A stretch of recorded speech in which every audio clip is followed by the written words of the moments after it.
Kind of a late start today, huh? But either ways, this article covers the impeachment inquiry and stuff that's going on here in New Jersey. So I get to knock out some smart stuff before I start overloading you guys with the stupidity. This is coming to us from the Asbury Park Press. New Jersey Democrat Bucks Party backs Trump and votes no on impeachment rules.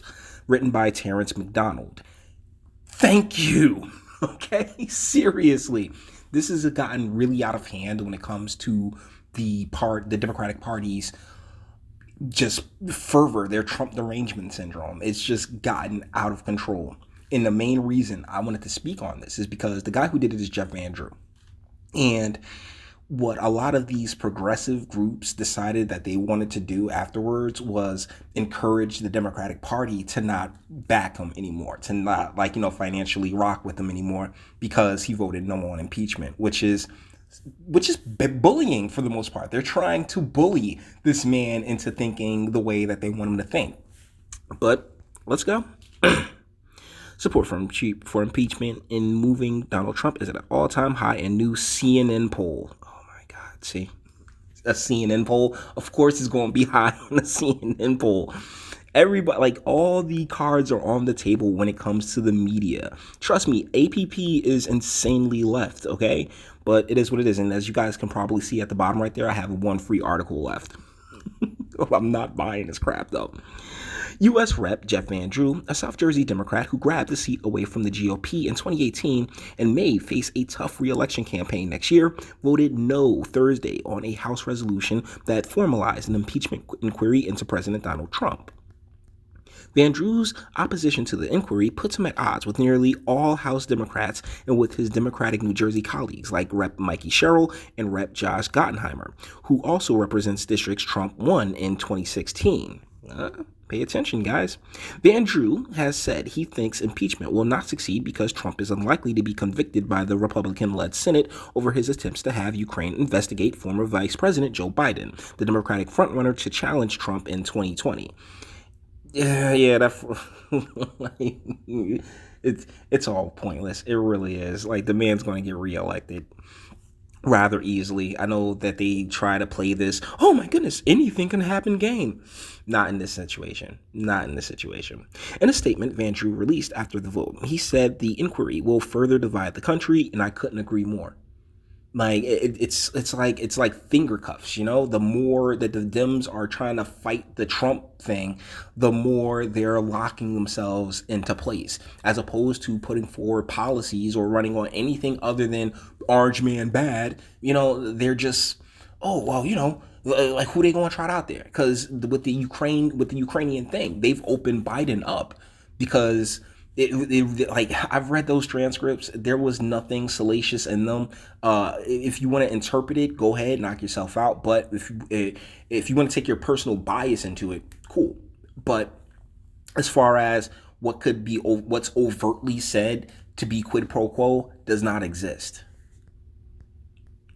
However, now that the vote has taken place and we are moving forward, I will be making a judgment call based on all the evidence presented by these investigations, he said. My hope is that we are still able to get some work done to help the American people, like infrastructure, veterans benefits, environmental protections, immigration reform, reducing prescription drug costs, and strengthening Social Security. All of these things that had the Democratic Party really rocked with Trump on, they'd be in a better position to win, because ultimately what I like to think is the American people will like to see the compromise. Trust me, we all have our ideas. We all have what we assume to be the right path forward. But the only way we've gotten to where we are and the only way we can really move forward is through compromise. Make no mistake, when you're dealing with another person, even at the individual level, there has to be some level of compromise, unless you have that established leader follower dynamic. But the thing about politics is that they all call themselves leaders. They're not. They're representatives, but they all consider themselves leaders. New Jersey's election. Okay. Thursday's vote ended with 232 in favor of the impeachment inquiry and 196 against. Rep. Colin Peterson of Minnesota is the only other House Democrat who voted no. No Republicans voted yes. So that includes Congressman Donald Payne, my congressman. He voted yes for it. And I told him when I saw the post, I said, hey, man, this is not going to go the way you guys think it's going to go. Okay? Like, I just know my government. I know my government well enough to know that if they could have gotten them on anything, they would have gotten them a long time ago. But no. This is going to be it. And that's something that I'm not understanding when it comes to the people with the Trump derangement syndrome, because they keep telling you, this is it, we got them. This is it, we got them. And every time, dud. It's really hilarious when you think about it. It's like Roadrunner and the Coyote, you know? They're trying to catch this man, but nah. Van Drew succeeded Republican Rep. Frank LoBiondo after winning a hotly contested seat in 2018 against Seth Grossman. Voters of the district, which includes a swath of South Jersey, went for Trump 3 years ago after going for Barack Obama twice. Patrick Murray, director of the Monmouth University Polling Institute, said Van Drew is counting on his established brand plus the backing of South Jersey's no-cross machine to stave off any Democratic challengers. We will have to see what the public at large, and particularly in his district, feels about impeachment next spring to get a sense of whether or how it will impact him, Murray said. Of course, if supporting Donald Trump becomes untenable, he can always vote in favor of the actual articles of impeachment. House members spoke Thursday morning in advance of a scheduled vote on a resolution that will lay out the ground rules for the impeachment inquiry. Let us honor our oath of office. Let us defend our democracy. Let us have a good vote today and have clarity about how we proceed, why we proceed, and doing so in a way that honors the Constitution, House Speaker Nancy Pelosi of California said while standing next to the image of the American flag. Republicans have characterized the impeachment inquiry as an extension of the Democrats' temper tantrum over losing the White House in 2016. I agree. Rep. Steve Scalise of Louisiana on the House floor Thursday called the resolution Soviet-style rules. Thursday's vote paves the way for televised hearings and the release of witness testimony. And it's a distraction, guys. It's a distraction. It's to feed the red meat people who have Trump derangement syndrome and try to get their base all riled up. Here's the problem with that. I'm going to leave it on you, Van Drew, because I actually respect what you did here, pimp.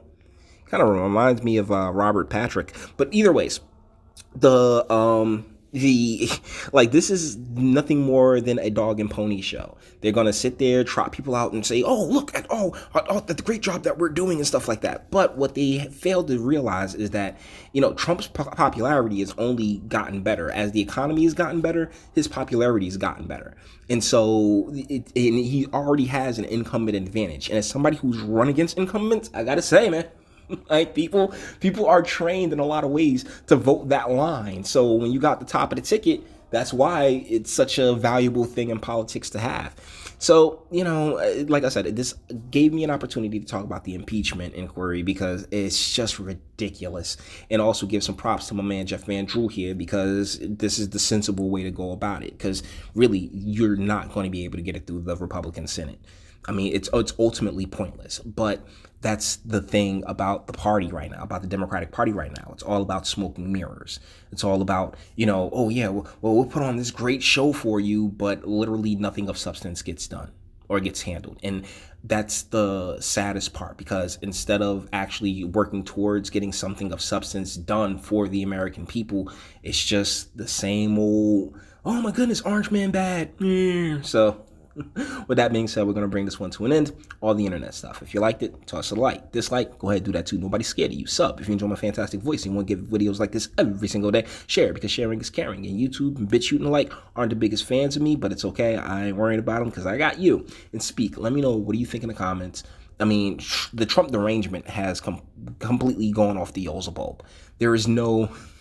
there's no getting all the trains off this track. They're just going to have to crash and burn in 2020. Sad, but hey, don't say I didn't warn them, right? Until the next one, guys.